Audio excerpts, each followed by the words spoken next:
Assalamu alaikum, dear audience. This is Sanobar Sultan, and here you are watching another video on Sanobar's World. So, today, the topic of our discussion is Think Lucky. So, being lucky it doesn't have a scientific proof to it that somebody is lucky, but it's just a common day terminology that somebody is a lucky person, or somebody turned out to be a lucky charm for somebody. So we're going to discuss about being lucky. So as you know, so people who have watched my videos, so they know I'm not a superstitious person, and I don't believe in jinxes and all that, but I will tell you the scientific reason, the psychological factors of how you can become lucky. And become lucky, first of all, lucky is not a scientific concept, but become lucky in the sense that you change your mindset to being a lucky person by including some attributes in your personality. So yeah, so let's talk about the lucky charm. So lucky charm, or being lucky, first of all, um, a lucky charm, it is not a person, it is not a numerical number, or it's not a specific day in the week. So it's neither of these.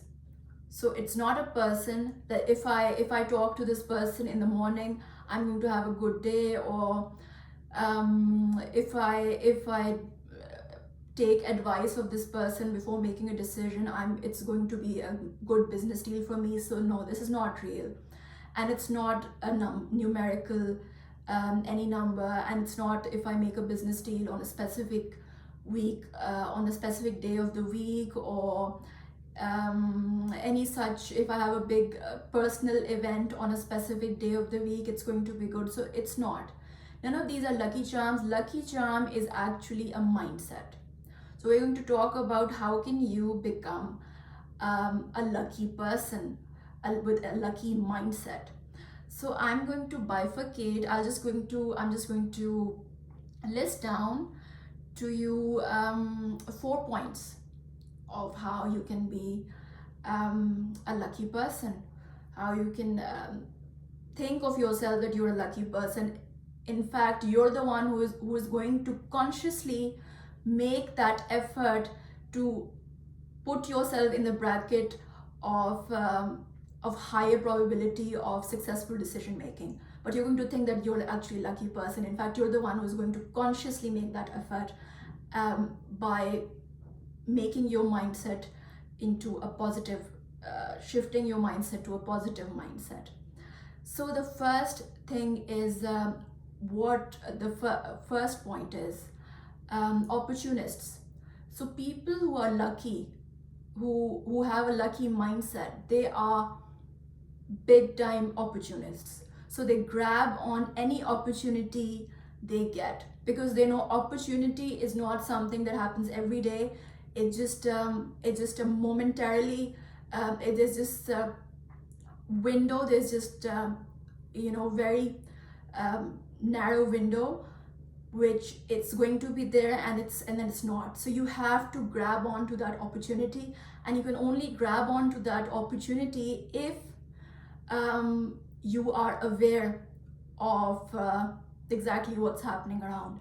So for example, in a very previous video of mine I made on Napoleon Bonaparte, and I talked about that when the French Revolution happened, Napoleon Bonaparte, with no sort of political backing, or who didn't have any much to think about his career in the army, or in the future ahead, and he saw the French Revolution as an opportunity to display his leadership qualities.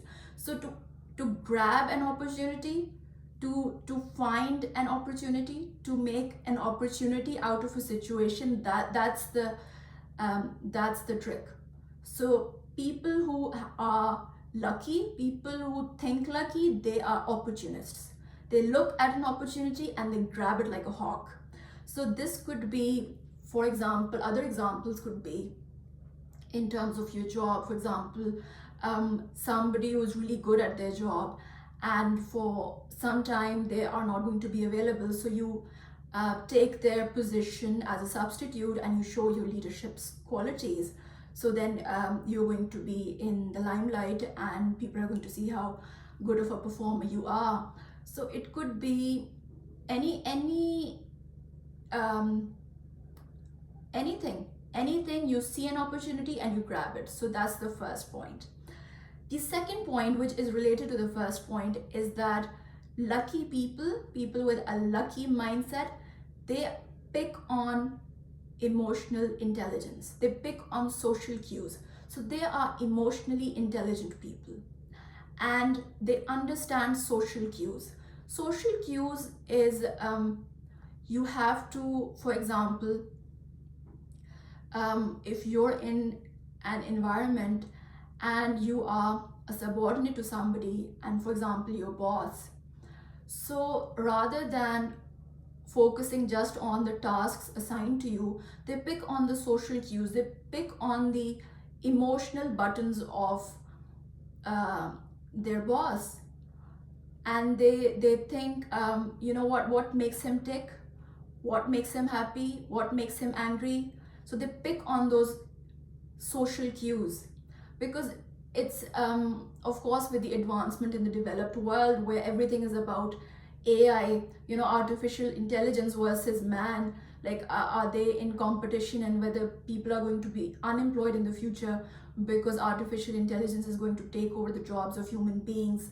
But at the end, this is an ongoing debate, but the system of the artificial intelligence would be controlled by human beings at the back end.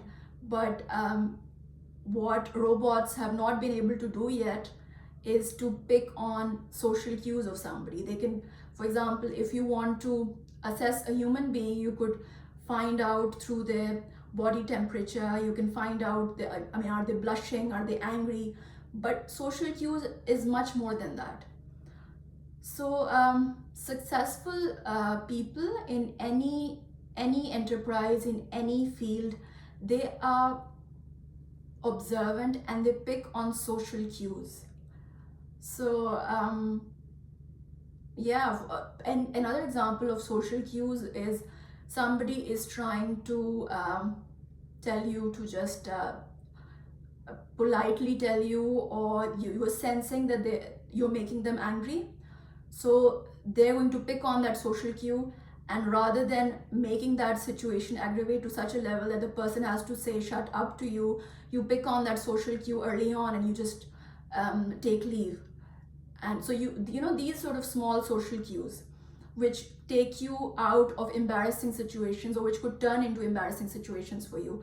So they're good on emotional intelligence, not just the tasks. And the third thing is about lucky people with a lucky mindset, is they choose their company wisely.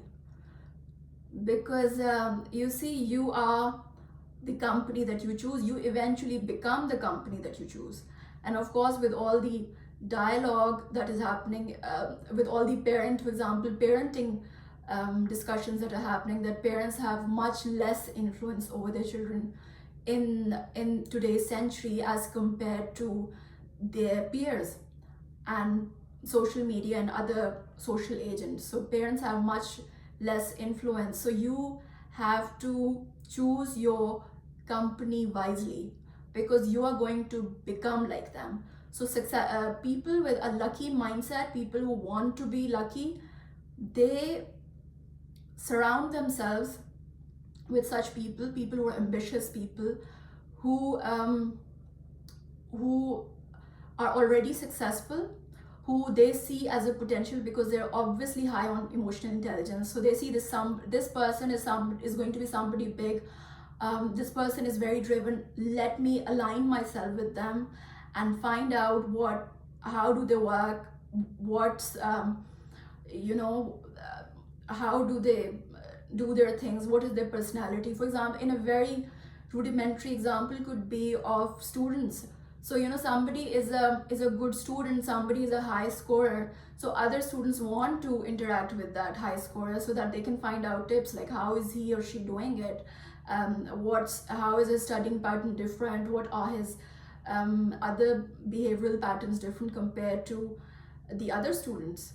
So you should surround yourself with people who are already in a successful capacity, or let me give you an example of a very somebody who became from rags to riches. So people who are driven, they want that access to that somebody big, that even if that means just meeting them for 5 minutes as an opportunity to, for example, take a daily file, or any errand that they would do just to meet that big person in that room, so they can be in that person's presence and pick on some social cue. So there are people who have just want to have a meeting with somebody big, some billionaire, some millionaire, so that they can pick on some social cues, so that they can also be in that person's aura. That how does it feel like to be in that company, among such people. And the fourth thing about being a lucky charm is it's actually a theory that's making rounds a lot these days. It's called the let them theory, but it's actually it's just given a term, let them theory, but it's existed since ever. And that is people who are not people who let other people decide whether they want to be part of their life or not. So to be a lucky person, you see, if you're forcibly trying somebody to be with you, firstly it's forced, so that's another individual person, so that's already not out of willingness of somebody. But if you're trying to force somebody to be with you, that's taking a lot of emotional space, that's making it a very toxic relationship. And what you are hindering is the way of somebody who would want to be with you, in your company, in the way you want your environment to be. And those people are not able to come in because that door is being blocked by that person whom you just wouldn't let go. So let them theory is let people make their own decisions. If people want to be your friends, let them. Stop trying to pressurize people into being friends with you. Stop trying to be, come into the face of other people. You have to let them. You have to give them the opportunity to make their own decisions, whether they want to be friends with you, whether they want to spend time with you or not. Because if you're going to let other people make their own decisions rather than trying to force your decisions onto them, what's going to happen is, yes, many people are going to leave and that's going to break your heart. But if you're going to let those people leave, that means a space will be created for people who would want to come into your life, and who would choose you to be in your social circle, who understand what you're vouching for, whatever that could be. That could be an enterprise, that could be anything. So you have to let people make their decision and stop trying to control people about whether it is stop trying to control people through emotional manipulation and those sort of things. And I said I'll give you 4 points, but now I'm going to give you a 5th point because I think this is important. And the 5th thing is, I'm going to give you a personal something from a personal life example. That something is that I want something. Okay, so I want something, that's the strategy I'm going to make. I'm going to do whatever it is, whatever it takes to get what I want. That is good, that's called being ambitious. But it's not that you can't get what you want, it's about, was it really worth it? Okay, so I'm going to give you an example. And this is related to the let them theory as well. So for example, there was this um, back in the 20th century, in the, you know, the when Hollywood was a bit more traditional, not right now. So there was this famous actress named Ingrid Bergman. So you might have heard about the movie Casablanca. So she starred in that. She was a big star at that time. And what happened was, she was married and she also had a child with a person. And then she fell in love with a director, with an Italian director who was also married with children to somebody else. And they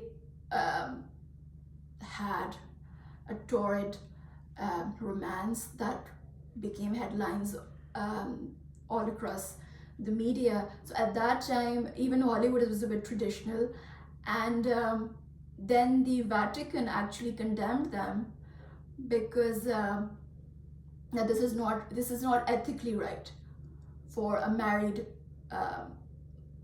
person to do this kind of behavior. So you know what happened after? It was a lot of effort after that, because divorce was a bit of a problem at that time, not now, back when this happened. So what happened was, she left her spouse, he left his spouse, they both got married, then they had children. Then what happened was, that director, he got offered to work in a movie in India, and that was a very famous movie back in the day. It was called Mughal-e-Azam, and he came to India and he worked on that movie. And in that movie, there was a wife of a person working on that movie, and then that Ingrid Bergman's husband, the new husband, he and that Indian person's wife, they started having a torrid romance. And then he, the director, he left Ingrid Bergman, and then that Indian woman, she left her Indian husband, and then they both got married. And yeah, so the question is, I mean, firstly, it was a huge scandal back then because of how difficult it was for Ingrid Bergman to marry that director, and it went on for several years. But look what happened. I mean, he eventually, with another married woman, left her and all that. So was it worth it? So I'm just going to, this is a personal, in a personal life sort of decision making, that yes,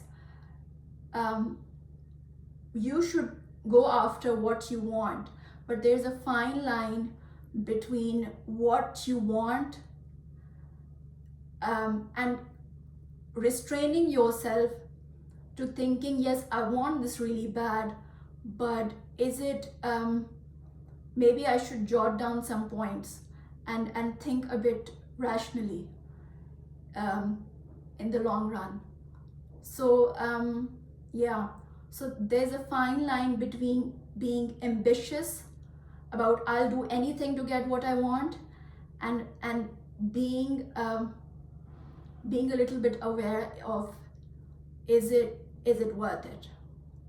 So these are some of the things that one has to think about being a lucky person. So lucky person is a person who is a positive person, who thinks that anything, any ascribed status to them, be it you know, not being skilled enough, not being rich enough, anything ascribed, any handicap that they have, it should not be seen as a handicap. You think life is out there, I can do whatever I want, I make an effort. It's a very individualistic society in 21st century. um, the world is a global village. I can, if I work hard, maybe I put in a couple of years, do a bit of savings, I can get what I want. So that's a lucky charm for you. So lucky charm, at the end, just going to round this up. There's no superstitions to it. There's nothing, no jinxes, no superstitions. It's a mindset. So being a lucky charm, so be your own lucky charm. So be your own lucky charm, and be a bit spiritual, and yeah, luck will follow you. So that's, be positive. So that's the video for today, ladies and gentlemen. And I hope you enjoyed my video, and I shall see you all very soon. Take care. Bye bye.